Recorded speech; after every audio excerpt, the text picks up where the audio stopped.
lecture. Well, thank you, Tom. I hope you can hear me, and I hope everyone else can. Yes, so they're nodding this is their head. excellent. This is the first of a series of lectures on mission and evangelism in the Anglican tradition in its widest sense, and you will see what I mean by that later on. And today, being the first lecture, we're going to talk about the beginnings of Anglican mission and evangelism. And of course, being Anglican, it has to be this country that we start with. So, Tom. Okay. Oh, I'm gonna put this up here again.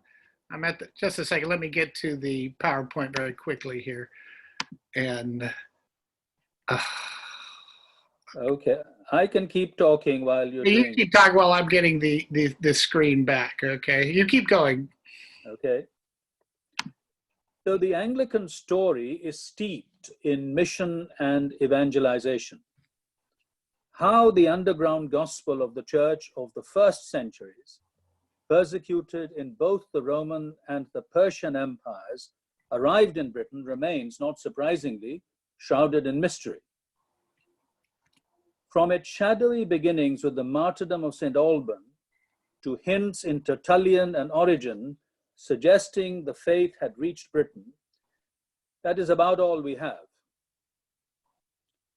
Perhaps we can add to this the attendance of British bishops at church councils and the arrival of missionary bishops from the continent like Germanus and Lupus, who renewed the church and evangelized pagans in the 5th century. So you can see this map of Britain and Ireland.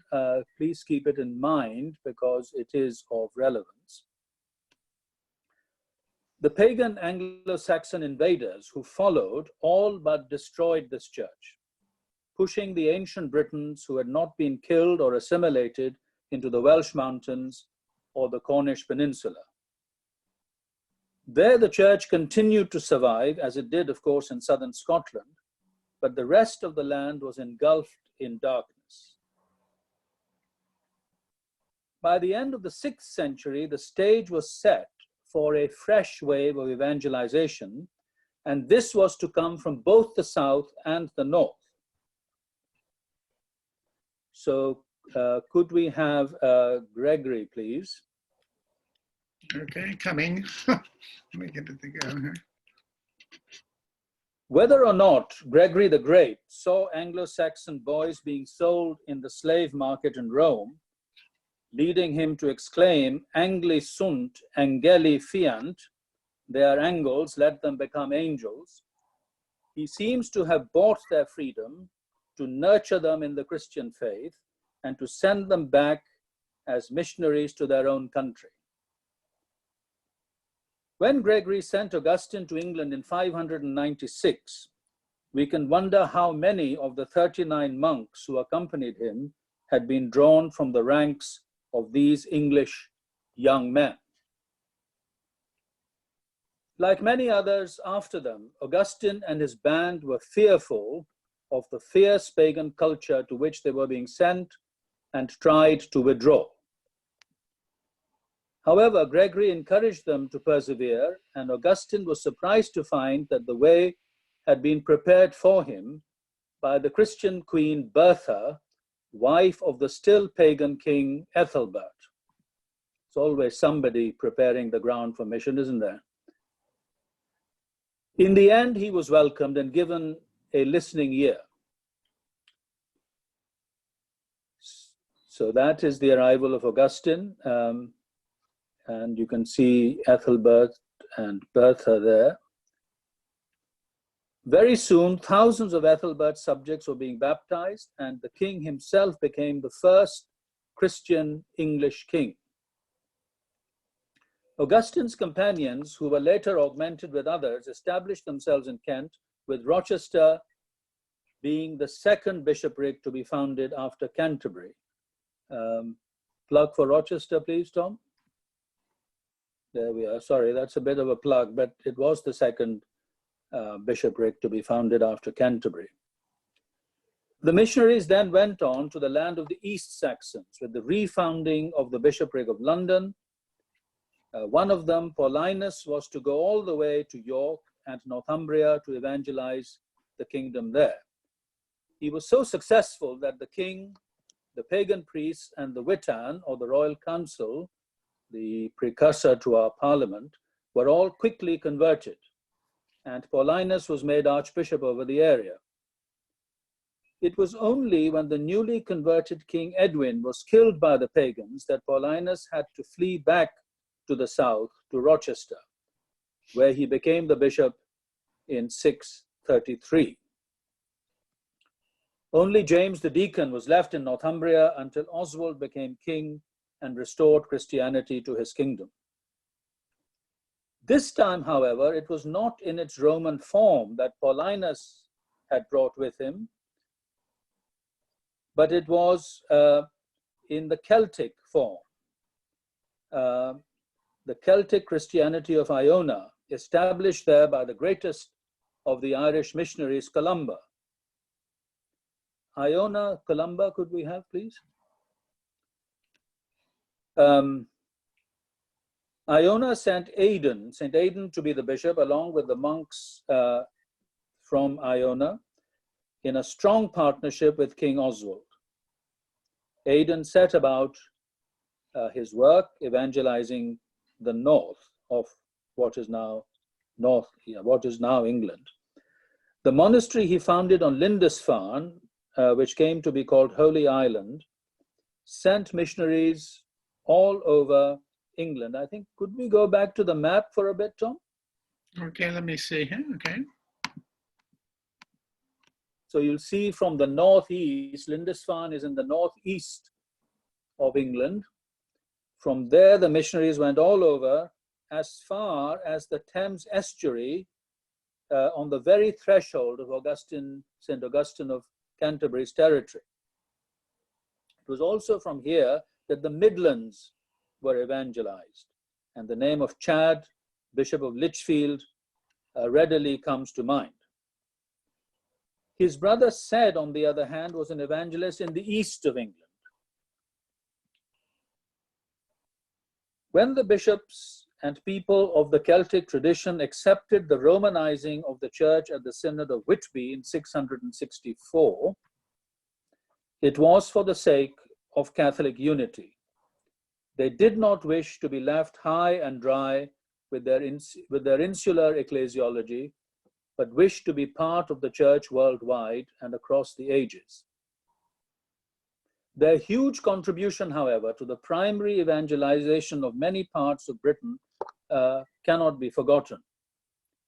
Their model of mission, peregrinatio or itineration, where bands of evangelists travel from place to place, sharing the faith and planting churches, is reminiscent of St. Paul's missionary journeys and has important lessons for us in this global and highly mobile age. As we shall see, presence in particular localities became typical of Anglican mission and ministry and has its own value. But the pilgrim missioners of the North show us how to travel light and be willing to bear the hardships of the road in the task of evangelization. England was evangelized then from both the south and the north by Celtic Christians from Iona and the Romanizing mission from Augustine and his successors. Whilst those of Roman usage were marked by their prioritization of organization, stability, and order, the Celts were dynamic and mobile, if somewhat unorganized. An enduring question raised by the dispute between the Celts and the Romanizers has been whether Roman forms of organization belong to the essence of Catholicity or whether they're simply one way of expressing it. It is interesting, however, to note that when England began to send out missionaries to the continent, they came from a newly Romanized church, but their methods of evangelization included the Celtic habit of peregrination. No one was more of a Romanizer than Wilfrid, Bishop of York, and then successively Lichfield and Hexham. Yet on his way to appeal to the Pope against the Archbishop of Canterbury, Theodore of Tarsus, his high-handed division of Wilfrid's diocese into three, without asking Wilfrid, on his way to Rome, Wilfrid adopted the ways of an itinerant monk in carrying out primary evangelization among the Frisians and later back in England amongst the West Saxons. Quite a lot of the information that we have from this period is from the Venerable Bede's Ecclesiastical History of the English People, which actually is not just an ecclesiastical history, it is the earliest form of history that we have of Christian Anglo-Saxons. Willibrord was a pupil of both Wilfrid and his opponents, the Irish monks, so he had a double formation. In his evangelization of the Netherlands, he adopted some of the itinerant and miracle-working ways of the Peregrini, but did not forget the need for ecclesial organization he had learned from Roman ways. Perhaps the greatest of the Anglo-Saxon missionaries was the martyr Winfrid Boniface, the apostle to Germany. Do we have Boniface? Yes, I do. Just Thank you. oh, that's Luther. That's We don't a have Boniface. It's German, but not a bit later on. Now we just go from Bede to Luther. So Oh, you don't have Boniface. Okay, No. sorry. I should have had him. He too was exposed to the Celtic as well as the Roman traditions. Again, he seems to have combined missionary journeys to evangelize the pagan Germanic tribes with church planting and the wider organization of the church in Germany. It has been justly said that he and his Anglo-Saxon companions did more to change the face of Western Europe than anyone else. If the 8th century was noted for the missions to the Germanic peoples, in the 10th century, the English church was able to assist in the evangelization of Scandinavia. The names of many of the English missionaries of this period are unknown, but their work was well done and served the churches and the nations there effectively for many years to come. One question that kept recurring from the time of Augustine onwards was the relationship of the Christian faith and of the church to pre-Christian pagan culture. Gregory the Great, in his advice to Augustine and his companions, can be read as being an advocate of as much continuity as possible. Thus, with regard to the shrines of the pagan English, he tells Augustine not to destroy, but to purify them so that they can be used for Christian worship. As for the custom of pagan sacrifices, he advises that Christian festivals should be substituted for them. In the Christianization of the culture, he favors a step-by-step approach. This has had lasting implications for English Christianity, and I think for Anglicanism in general, with its emphasis on continuity of buildings, worship, church order, and ecclesiastical culture generally. I sometimes wonder whether the great interest taken in maintaining the continuity of buildings in English villages, for instance, even by those who never go to church, is a vestige of the folk memory about these sacred sites, perhaps predating the Christian era. Mm. Boniface, on the other hand, took an entirely different approach. He realized that the pagan customs of the Germanic tribes held them in thrall to their gods, and they needed to be liberated from such bondage. He cut down sacred trees and destroyed pagan temples and the idols within. When the Christian missionaries were not punished by the gods for their sacrilege, the Germans realized that Jesus Christ was more powerful than their gods and accepted the Christian faith. Anton Wessels, the Dutch scholar, explains that the conversion of the Germanic tribes was very much due to this power encounter with Christ and his representatives. The relation of gospel to culture has remained a live question for the churches throughout the ages. For Anglicans, it arises in a particularly sharp form because of the Church of England's relationship with the state, which dates back to Saxon times, the origin of the Witan itself, and also because of a traditional commitment to an incarnational presence in society. To what extent can the gospel affirm and tolerate cultural practices, and when must it resist and even oppose them? We will have to consider this at various points in this series of lectures. Sometimes an Augustinian approach, or should we say Gregorian approach, will be appropriate, but at other times a Boniface will be needed. Discernment is required about what response is necessary in particular circumstances. From early in the 13th century, a new spiritual and intellectual force began to make itself felt throughout Western Europe. The secular clergy were unable to cope with the new world that was emerging, and the cloisters were inaccessible to those in the street. The emergence of the Dominican and Franciscan friars, albeit in different ways, was a response to this situation. They were called not to a parochial ministry, nor yet to prayer and contemplation in the cloisters, but to preaching the gospel in the towns and villages and to establish a presence in the newly emerging centers of learning, the universities. The friars concentrated on preaching at a time when this was a rare event in the parish churches. Wherever they went, they made their influence felt and were a powerful force in the teaching and renewal of the faith. Their itinerant missionary activities were hugely popular in England and provided models for later itinerancy.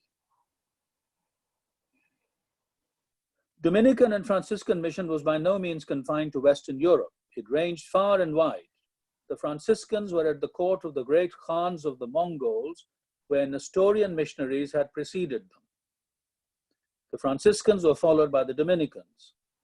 Both orders were also involved in mission to the Muslim world, and there were many martyrs. The Council of Vienne, at the urging of Raymond Lull, the great scholar, missionary, and martyr, established a college in Oxford and 4 other European universities for the study of the languages of the Muslim world. During this period, we know of friars in England being engaged with the Muslim world, and it is highly likely that some of them would have taken part in the worldwide missionary activities of their orders. So Luther, I think now. The Reformation, when it was started by Martin Luther in 1517, was not, of course, a single, but a whole series of events which had the most dramatic consequences for Europe and eventually for the wider world. Because of its corruption, the church had to be challenged and was effectively challenged. The Bible was restored to its rightful place and serious study of it was renewed. There was also a fresh emphasis on prayer and living a Christian life. The Anglican Reformation was certainly influenced by the reformers in Europe, but it was also conservative. Liturgical worship, albeit in the vernacular and with a new emphasis on scripture, was retained, as was the threefold ministry of bishops, priests, and deacons in historic succession. The ambition of the reformers was to disciple a nation hitherto ignorant of important aspects of their faith, even the clergy. Thomas Cranmer, Tom? Shares your name. The first Reformed Archbishop of Canterbury wanted to engage all the faculties of the worshipper in his or her worship. Hence the emphasis on hearing God's word as well as reading it. Much of the beautiful language of the Book of Common Prayer is designed for the hearer and not the officiant alone. In the Eucharistic context, Holy Communion is given to the faithful with the exhortation to eat and to drink the body and blood of Christ and to feed on him by faith with thanksgiving. The signing with the cross at baptism, the laying on of hands at confirmation and ordination, standing, kneeling, etc. during worship, all engage the senses. The principle could, of course, be extended, and in due course of time was extended to cover other aspects of ritual. Yet, for all their substantial reforms, many modern scholars fault the churches of the Reformation for lacking missionary zeal. First, the magisterial, as opposed to the radical Reformation, survived because of the doctrine of cuius eius religio. Cuius regio eius religio, the religion of the territory will be that of the prince. As Stephen Neal points out, this meant that the pastoral concern of the church was largely limited to the domains of the ruler in whose territory it found itself. Watch your doorstep was the cry, and it was widely heeded. For Neal, such a church could not be fully missionary. This was indeed the charge made against the Reformation by Roman Catholic polemicists such as Robert Bellarmine. The Protestants could make people heretics, but they could not convert the heathen, was the charge. Apart from cuius regio, it is sometimes said that the churches of the Reformation could not engage in world mission because the sea routes were controlled either by Roman Catholic powers like Spain and Portugal, or still by Muslims. Moreover, Protestants had to fight for their very survival and had to struggle not only with Catholic hostility, but also with other Protestants. All of this is true, but as Gustav Warneck, the great mission historian, points out, no sorrow was expressed about the inability to engage in mission. For him, the strange silence can only be satisfactorily accounted for by the fact that the recognition of the missionary obligation was itself absent. It was not just action, but the very idea of world mission that was missing. Apart from the political and geographic reasons which are given for the absence of missionary thinking in the churches of the Reformation, doctrinal reasons were offered as to why churches should not engage in world mission.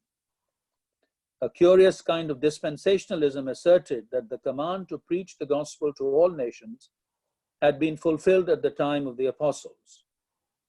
Some nations had accepted this offer of salvation, while others had not. There was now no need to preach a second time to those who had not.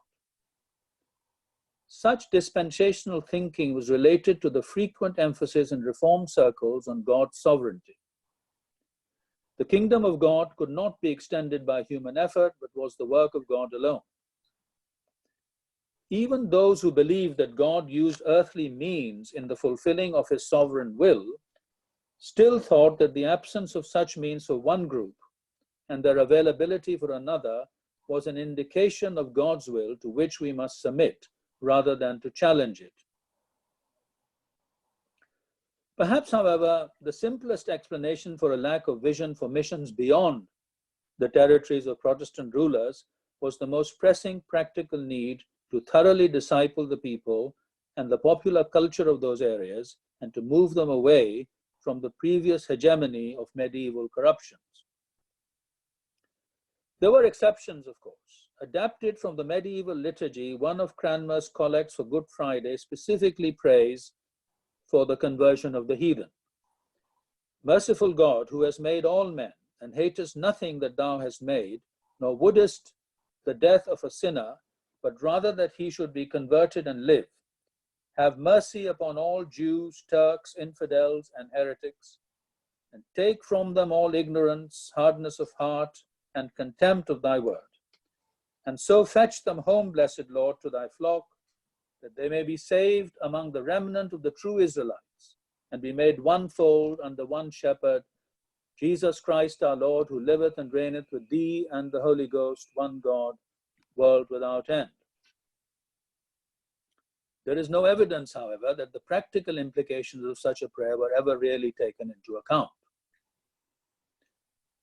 Another exception was Adrianus Saravia, a Dutchman who had come to England and become a canon of Westminster. He became an ardent champion of episcopacy and of historic order in the church.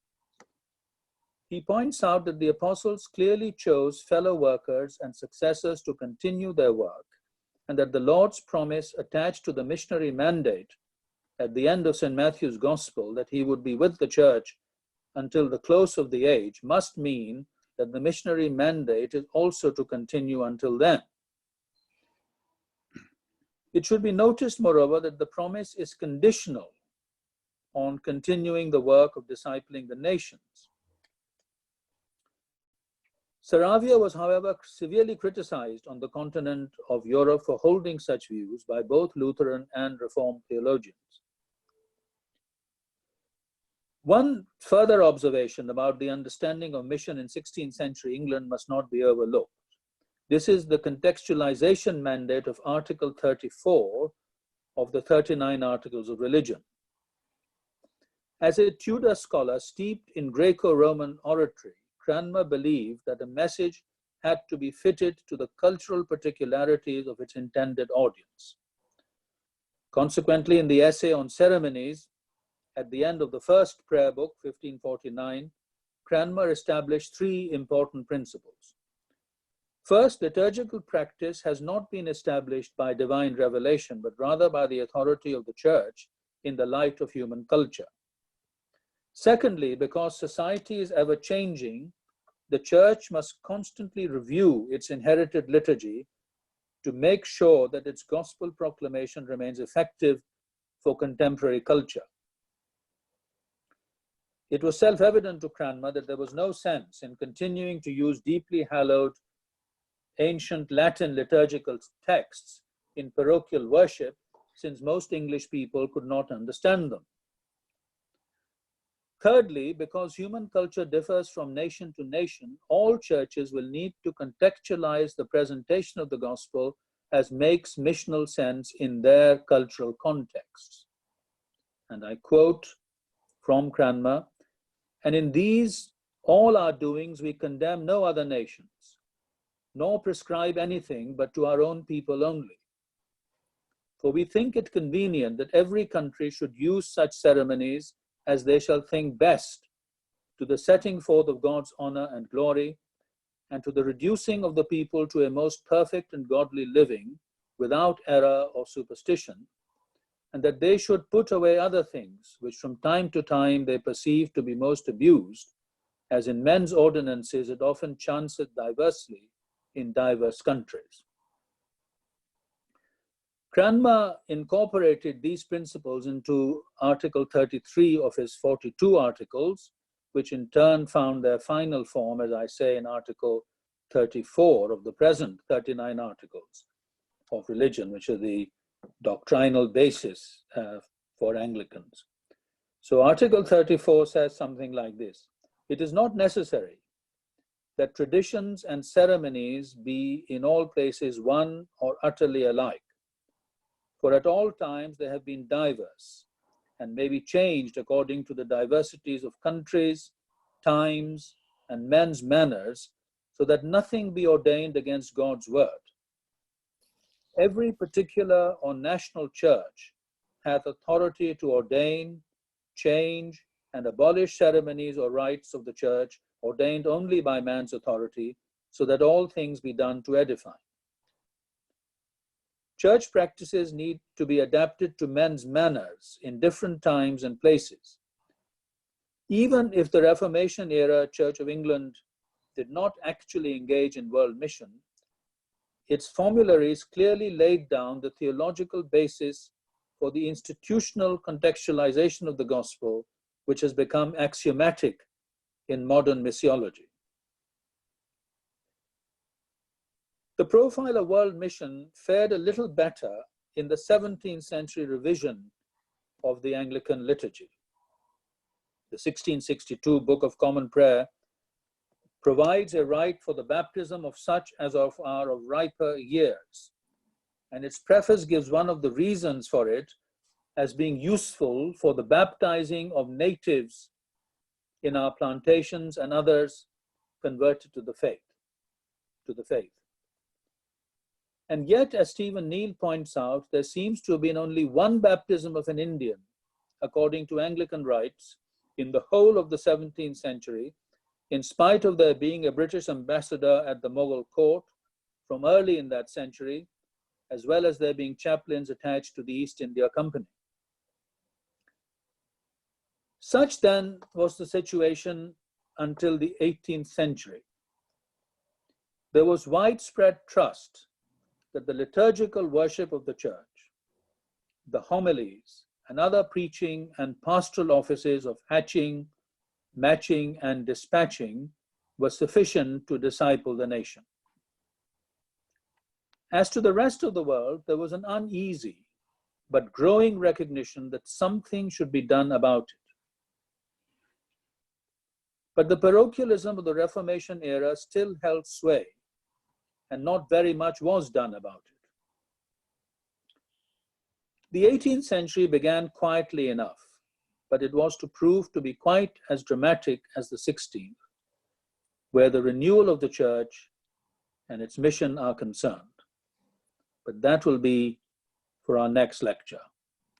Thank you very much indeed. Good. Well, thank you, Michael. At this point, if you would like to ask a question of Michael, raise the participant screen, and then you can raise your or lower hand. So go ahead and do that now. And I will touch those as they come up, and they'll come up in just a minute.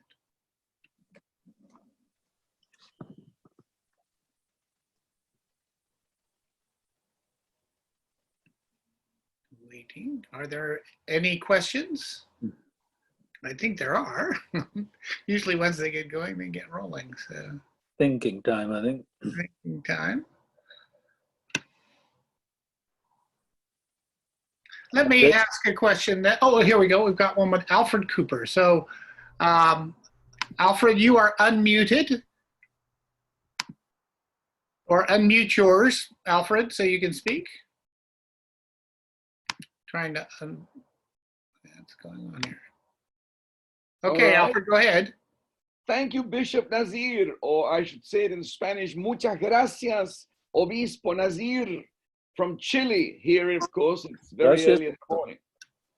And just to say how important that Article 34 is to us Chilean Anglicans. No doubt in your lectures ahead, and I'm avidly going to listen to them, will come the extraordinary evangelization of Anglicans to the south of Latin America, known as the Patagonia Mission Society. Alan Gardner, who devoted 10 years. That's going to be fascinating. But, you know, we got this extraordinary situation where they came to the Indian peoples. And there, of course, we have Charles Darwin coming through thinking that the Yagan Indians were the missing link. Literally, we thought they were. Until the Patagonia Mission came and they saw such extraordinary transformation in the Indian people that he tore up his thesis and began to donate to the Patagonia Mission Society. These extraordinary stories come from Anglican mission. But of course, as we implement Anglicanism in Latin America, we're not a state church. Are we a denomination or what? I mean, I just simply would like to ask you, who have also seen Anglicanism in other parts of the world, how you see Article 34 applied in places around the world where Anglicanism is one of many churches. It is no longer a national church as in England. How do you see that merging into the national cultural scenery? Thank you for your brilliant lecture. Well, thank you very much indeed. What a great question. I think the first thing is that the situation in England, of course, is also changing. I mean, the Church of England is now just one church amongst many. And that question also has to be asked here. But first of all, I mean, you know, when people ask me, sure, they ask you, why are you an Anglican? The answer that I give them is because this is the way in which I've received the gospel. Mm. And so Anglicans do not believe that there is, sometimes in the press you hear things like the Anglican faith. Well, there's no such thing. Anglicans believe only what the church and what Christians have always believed and what the Bible teaches. That is all. Of course, it is expressed in particular ways. In England, it was expressed in a particular way, as I've just been saying, for very important historical reasons.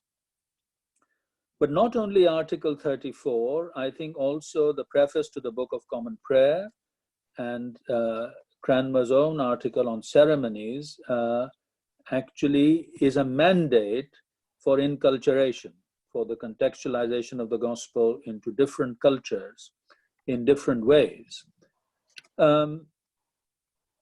You talk about the Sam's missionaries, the people who became Sam's missionaries.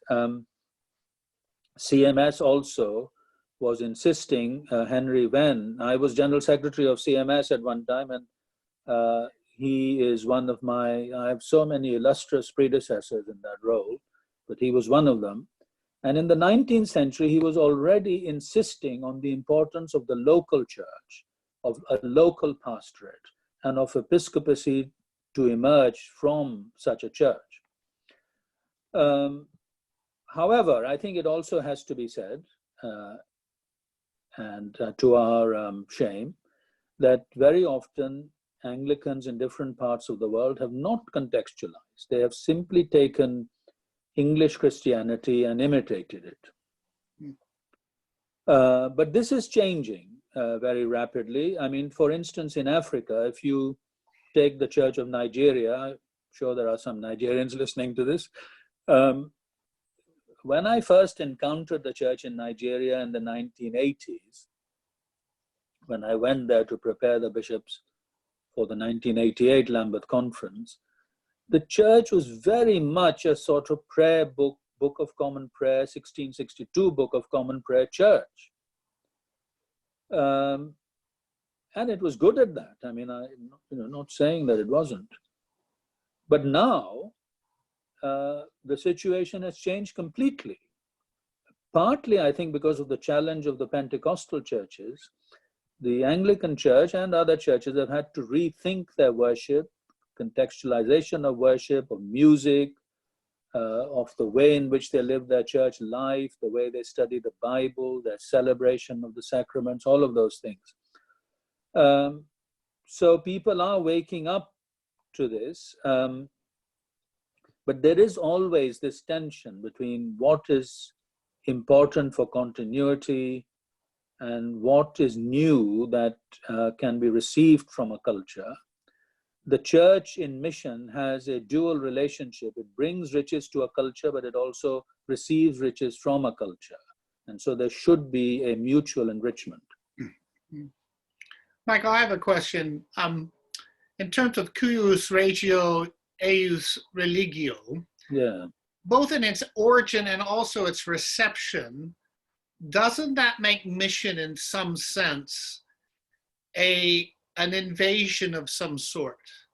So in the sense that, like I was in Singapore and you have Church of England, Church of Scotland, Church of various nationalities, Yeah. and they represent foreign powers in a way.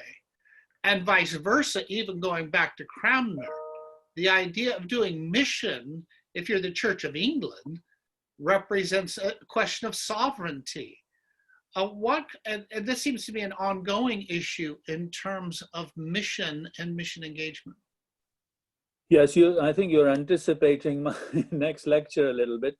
But yeah, I think Anglicanism, as many other traditions, spread in many different ways.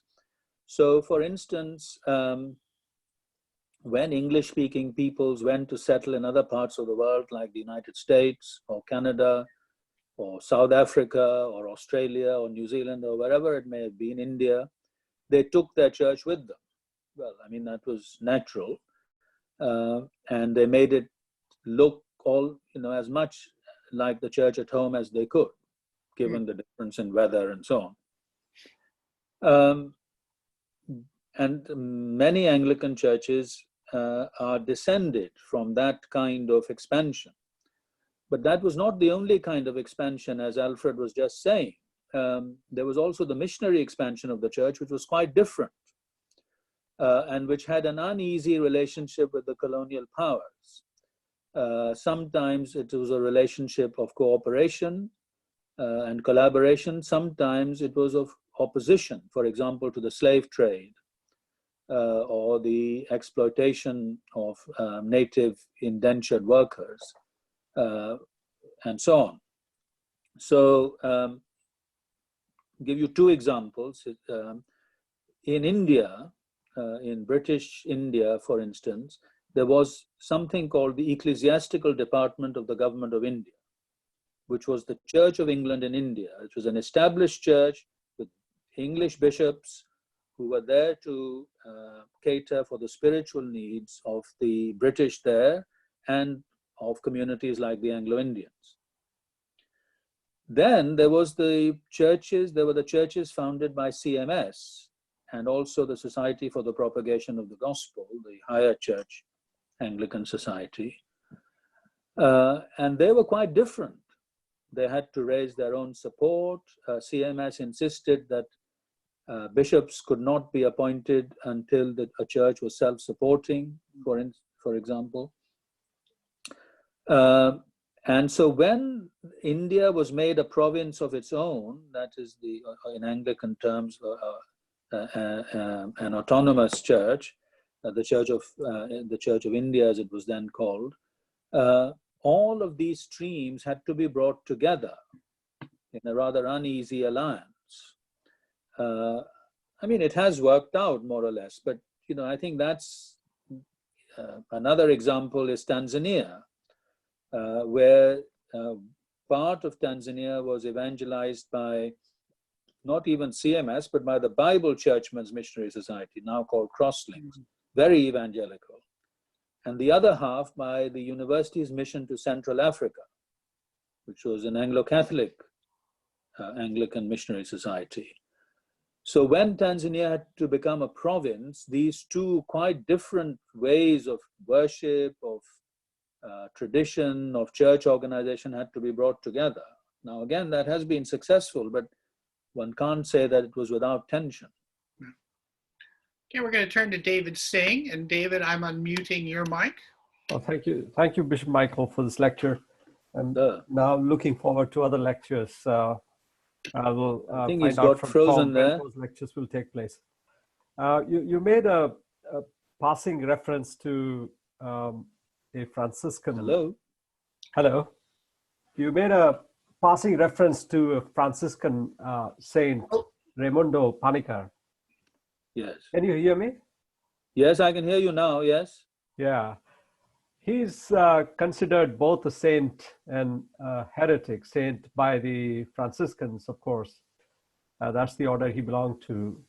But a heretic because of his Neoplatonic philosophical beliefs, which are very similar to the 12th, 13th century Islamic mystic Ibn Arabi.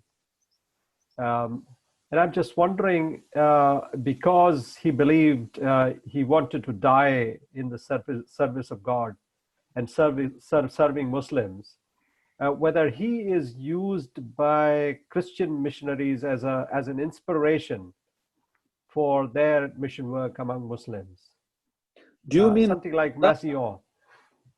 Do you mean Raymond Lull, or do you mean? Yeah, Raymond Lull's ideas. You said Raimundo Panikkar, so I was wondering. No, I said Raymond Lull. Yeah. Or did I say Panikkar? Yes, you did. Well, they have the same first name, so maybe. No, Lull. Yeah, Lull. Yeah. Well, I mentioned Lull, of course. Neoplatonism, of course, was ubiquitous. I mean, it influenced not only the Sufis but also Christian mysticism. And it was a way of speaking of the mystical tradition quite generally. Many of its terms and expressions were used. Lal, of course, was a layman, and so he belonged to the tertiary order. Secular, And, yeah. Yeah, and he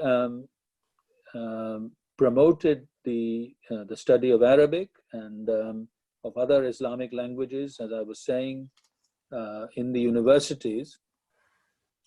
I don't think that, in spite of his use of Neoplatonism, he was a monist in the sense that Ibn Arabi was. I mean, what Neoplatonism was used for at that time in Europe was to, and also in the Middle East by Christians, was to expound a doctrine of the Logos. And that also influenced not just the Sufis, but the Mu'tazila. Yes. Quite radically, and many of the features of Kalam theology actually, as you know, flowed from that. But Lal was committed to mission to the Muslims, and in fact, you know, he was martyred actually preaching the gospel. So, yeah. Sorry, I was. No, but you're not aware of how. About Panika. No, not Panika, Lal. So you're not aware of any examples of how Lal's ideas are being used by those interested in Muslim mission? Just for my interest. Yes, certainly. I mean, I think Lal and the Franciscans generally, as you know, distinguish between presence and preaching. Yeah. And they did not always observe their own ideals, it has to be said. But I think there has been a revival amongst the Franciscans on the question of presence. Okay. The importance of presence, the importance of service. I will give some examples later on about what they're doing, God willing. And the danger then, of course, with this emphasis on the new emphasis on presence, is that people then don't get on to the preaching because presence is easier and more acceptable, particularly in Islamic contexts. So I think that's basically how it is. But I will come to the Franciscan. Okay, thank you. Okay, we're going to call on Andrew Woodcock, and Andrew, you are now unmuted. Thank you, Thomas. Good morning, Bishop Michael. Yes, good morning, Andrew.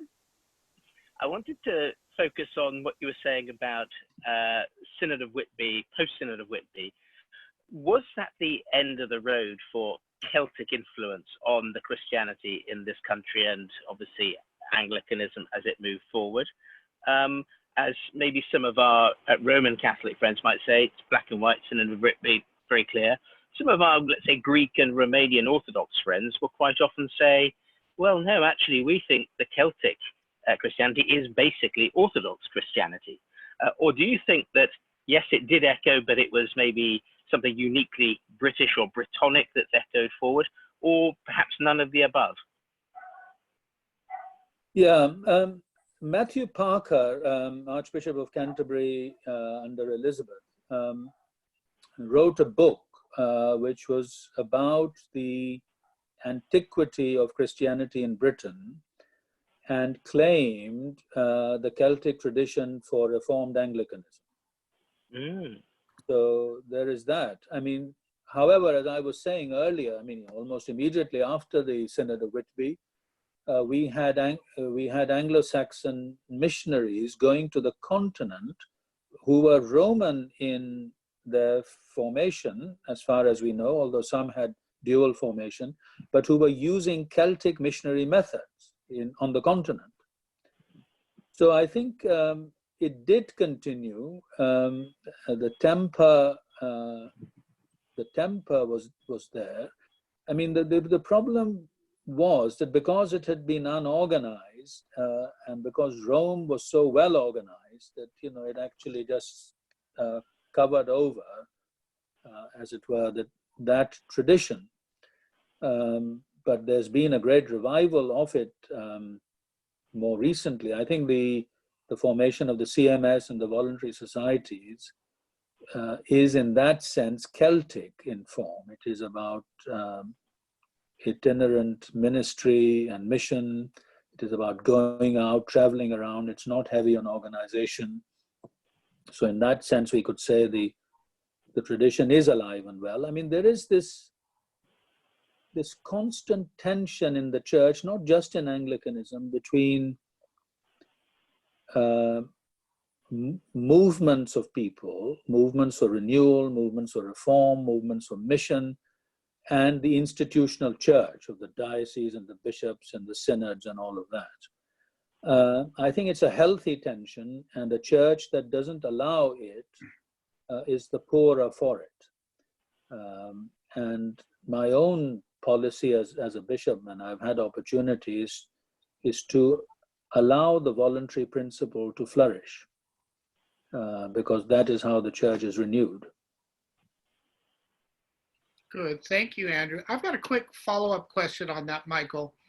Mm. And I just don't really know. But did art and architecture fundamentally change after Whitby? Because you notice in terms of Celtic artwork and Celtic frameworks seem to fade somewhat and are not as important. Also, you get, with the Normans, you get Norman architecture, which is far more militaristic and castle oriented. Is there a fundamental change in architecture after Whitby? Well, yes. I mean, the question is how long after Whitby? The remains of Saxon churches and buildings that we have are, quite simple. There are the remains of a Saxon cathedral in Rochester, and if you look at them, you can tell that it was a very simple structure. And when the Normans came, of course, this began to change. So Gundulf, one of the bishops of Rochester, was also an engineer. And the present cathedral that you saw is very much his work. He also built the Tower of London. Okay. So, yes, of course, I think that is the case, that things became grander, certainly, if not militaristic, though sometimes, there is that aspect to architecture. And of course, technically, people began to do things they were unable to do in earlier times. So the arch, the flying buttresses, the vaulted ceilings, these were simply not possible earlier to do. Now, I was thinking of like Durham Cathedral, and also down in the basement where you have that early church down in the old castle. But yeah. Well, yes, and I mean, we have here in this diocese the remains of a church attached to a Roman villa. Yes. But it's very simple. It's just a long room. Okay, we'll turn to Tim Keane. And Tim, you are now unmuted. Yes, it's really on the same subject of Celtic Christianity, because presumably Ireland was still quite Celtic. And I wondered how the Anglican Church, whether the Anglican Church of the pre-Reformation or the Anglican Church post-Reformation, how that interacted with the Christianity in Ireland itself. Yeah, I mean, I think Irish Christianity, even in its Roman form, has continued to display many Celtic features. I mean, for instance, art was being mentioned, the crosses, the habit of peregrination, the monastic orders. With the post-Reformation United Church of England and Ireland, as it was called, there was an attempt, I think, to anglicize Irish Christianity. Can't be any doubt about it. This was largely rejected by the Irish people, although there was the Church of Ireland was disestablished. When it was disestablished, it became just another denomination. But whilst it was established, it was the established church of the land, even though the majority of adherents did not belong to it. there was always the recognition, as there wasn't in England, that the population had not given its assent to the United Church of England and Ireland in the way that it was supposed to have done in England. I don't know what, there's music, of course, also, which distinctively Celtic forms of music that survived in the church and enriched the liturgy, not only of Ireland, but of other Anglican churches. The big thing that the post-Reformation Church of England in Ireland contributed was learning, scholarship. There's so many Irish bishops were scholars, like Archbishop Usher, and out of all proportion to their numbers. So that I think was another contribution of the church in Ireland. I'm not sure whether that was in any sense Celtic in itself, but it did represent the continuity of learning in Ireland in the Dark Ages. Ireland remained a beacon of learning throughout the so-called Dark Ages. Going back to Dr. Singh's question, people like Erigena, not just the conservation of Hellenistic philosophy, but its Christian expression, particularly of Neoplatonism. I mean, all of that continued in Ireland in a very vigorous way. So sometimes people talk of Celtic Christianity as a kind of soft focus, devotional and emotional even perhaps. But we mustn't forget the enormous learning of the Irish Church and what it has contributed in history to the worldwide church. Okay, we'll turn to Al Cooper again from Chile.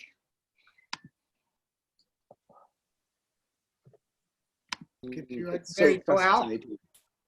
On this, and I need to leave for another meeting soon, but Bishop, it's very fascinating, this whole idea of the identity of the Anglican Church in countries like, especially where the Catholicism is monochrome, and they've had to find their identity. You may be aware of what happened in Spain in mid and late 19th century. La Iglesia Reformada, Española Reformada Evangélica, Episcopal, became the name for them. But the interesting thing about them is that they, to form their Anglican identity, well, they call themselves Episcopales, obviously, to differentiate from Anglicanos, like Americans had to do in the United States, Episcopal Church as opposed to Anglican Church. But the funny thing and interesting thing is that they discovered pre-Roman Visigothic liturgies that they have incorporated into the Anglican identity. And one of the very interesting features about that liturgy is that when the officiant minister says, he pronounces the absolution after the confession, the congregation then absolve him and say, you also receive the forgiveness of your sins. Now that, if you think about it, is a very interesting theological comment of pre-Roman expressions of Christianity incorporated into modern Spanish Anglicanism. That's an interesting example. Yes, of course, that's also true of Portugal, where the Anglican Church, the Lusitanian Church in Portugal, still uses the Mozarabic liturgy. Yes, that's right. So, what is the Mozarabic liturgy? It is the liturgy of the Arabic-speaking peoples of the Iberian Peninsula. So I mean, that's another story, the story of the Arabic-speaking peoples of Iberia. Yeah, I think the whole business about liturgical revision, Cranmer actually in his liturgical revision drew widely on many different traditions. I mean, the Eastern Orthodox tradition, the influence of Chrysostom on the revision of the issuing of the first prayer book is very obvious. And this has continued. I mean, many of the liturgies that we now use in Anglican churches in many different lands are heavily influenced by Eastern Orthodox traditions ranging from India to Russia. And people have just become used to this. The place of the epiclesis, the use of the Maranatha, the responsive form of the intercessions, the positioning of the peace. Many Eastern features have come into our liturgies, but the liturgy of the Lusitanian Church is the Mozarabic liturgy. Yep. Thank you so much. We'll turn to Matthew now. Matthew, I'm unmuting you. Thank you. Thank you very much for the lecture. It's very interesting.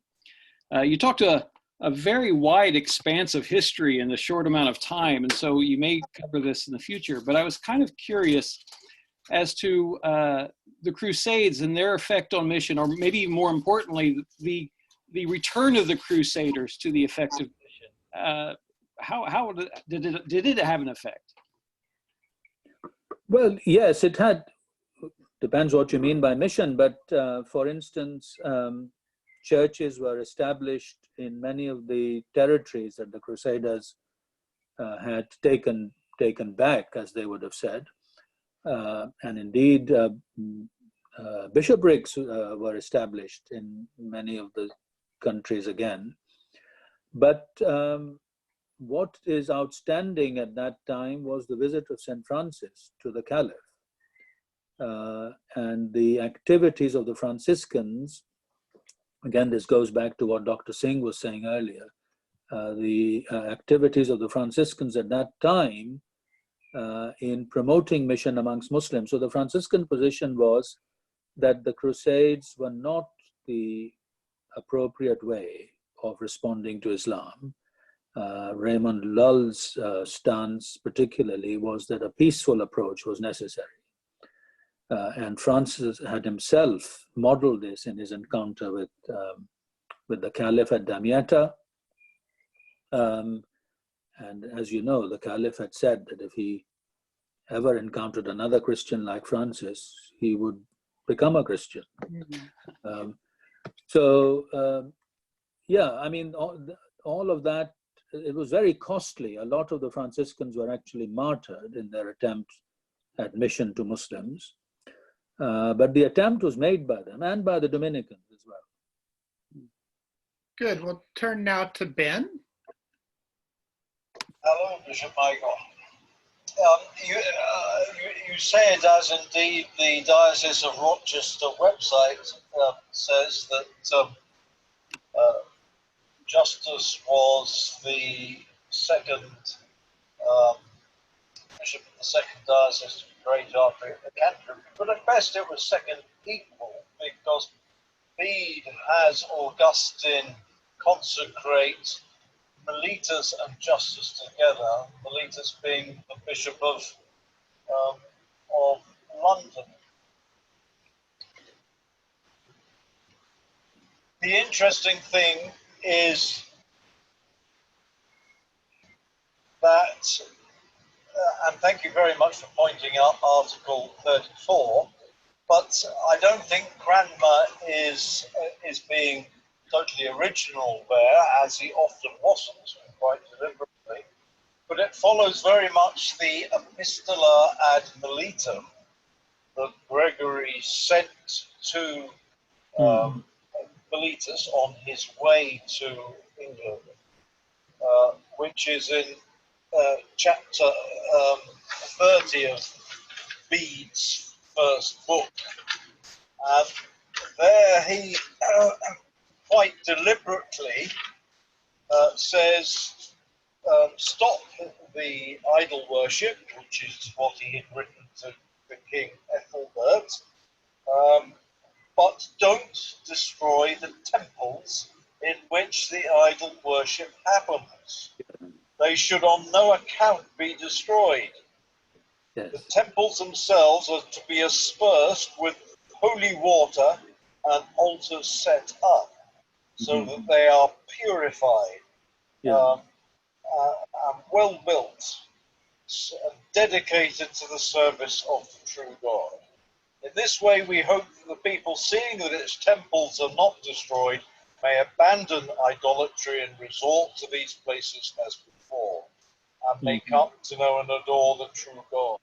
And similarly, the sacrifices to the old Germanic gods are to be converted, not abolished, converted to being killed for food, to the praise of God, and give thanks to the giver of all gifts for his bounty. Now that fits very well with Cranmer's extremely wise acknowledgement that the Church of England was a national church and therefore is not to be replicated in different places and times.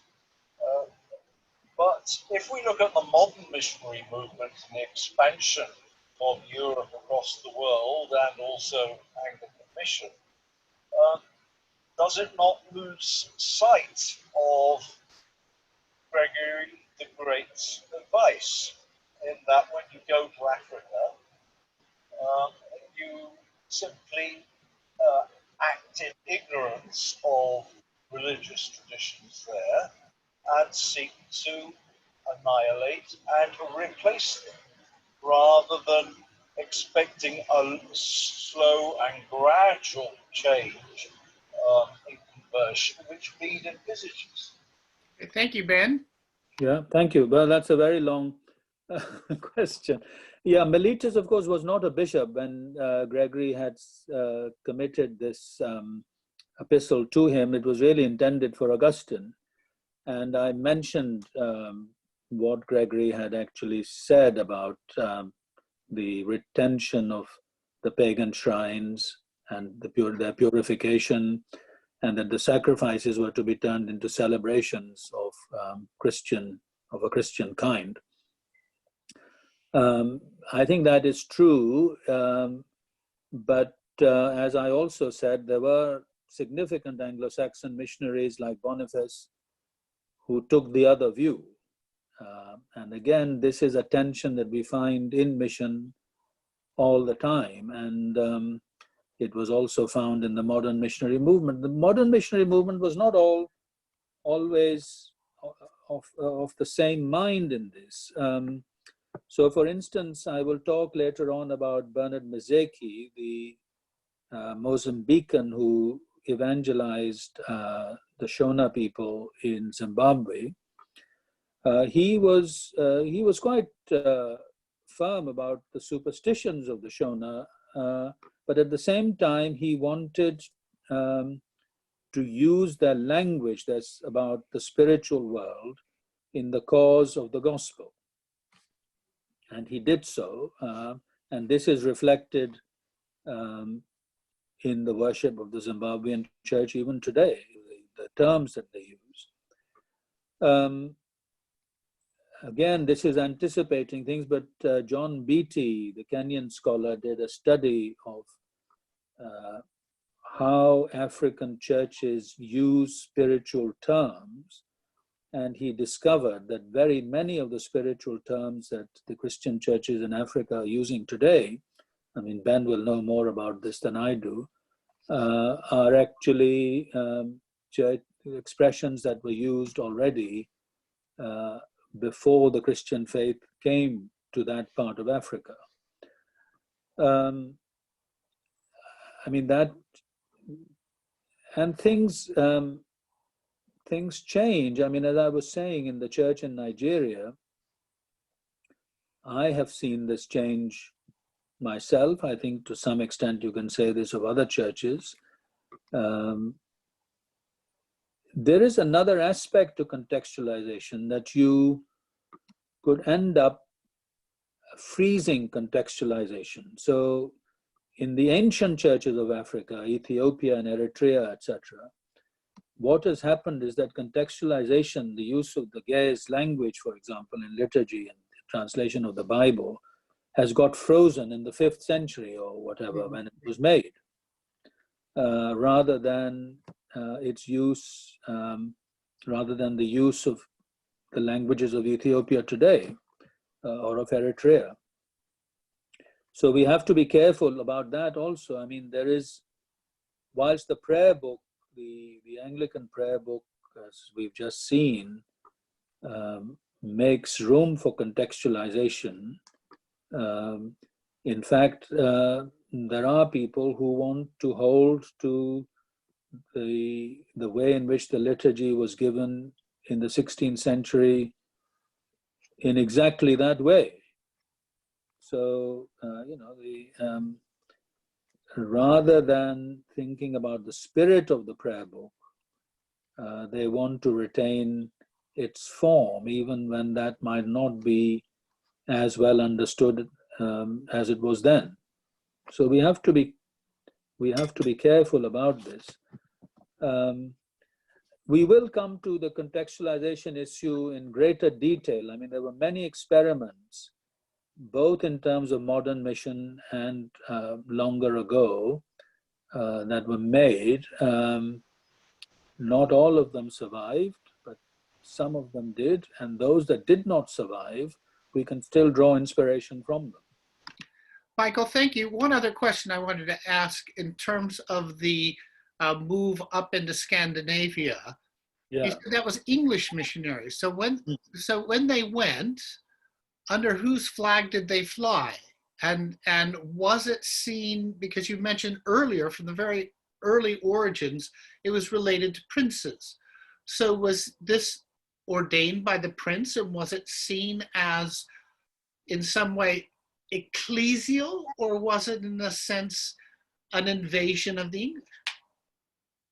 No, this was, Scandinavia at that time was quite unorganized. I mean, there were chieftains, and indeed there were people who called themselves kings. But these were people who were itinerant missionaries who went, for whatever reason, found themselves in Scandinavia. Very often the first task was the conversion of the ruler. Yeah. And in many cases, it was either the destruction or the re-expression of their iconography that they had. So sometimes things like sacred trees were destroyed, and so on, but sometimes the iconography was reconfigured in a Christian way. The authoritative scholar on this is Anton Wessels, whose book, Europe, Was It Ever Really Christian? Is, I think, worth reading on this, on the history of itinerant missionaries and their role in the conversion of Western Europe. They were not, of course, all Anglo-Saxon, but many of them were. I mean, I was quite surprised how many of them they have. Is that part of the Heliand and the Saxon Savior, or is that a different frame? Yeah, I think that is a, I'm not sure about that. I would have to see whether Wessels thinks there is some kind of relationship. I think there is a relationship, but I'd have to look it up. Well, thank you, Michael. I think we can wrap up there. And this has been an excellent, excellent lecture. And we look forward to your lecture next week as you follow up, especially a lot on these contextual issues going forward, because the two are beginning to come together already. So again, thank you very much, Michael. Yes. Well, thank you. I think the next time, what we want to do is the evangelical revival and the Catholic revival in the church, in the Anglican tradition. Good. Well, thank you all for joining as well.